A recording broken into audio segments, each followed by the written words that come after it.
Hey, my name is John Fluellen.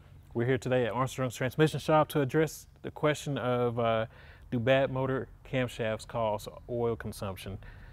The simple answer to that is no. As you can see here, we have a head here, and here's the camshaft right here, and it sits right in this cradle.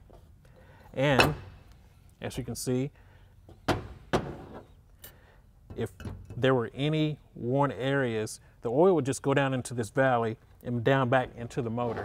Now, what causes your oil consumption would be through the valve guides, down into the combustion area, as you can see here.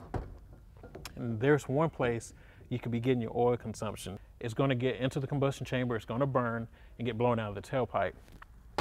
Your second area of oil consumption comes from your piston ring, the sealing ring on the piston. You have an oil ring, compression ring. If your oil ring is faulty, it'll allow oil to get up into the combustion chamber, causing it to burn, and that's the blue smoke that you see coming out of your tailpipe. So, to answer that question, bad camshafts do not cause oil consumption. With that, I'm John Fluellen, answering your automotive questions. Until next time.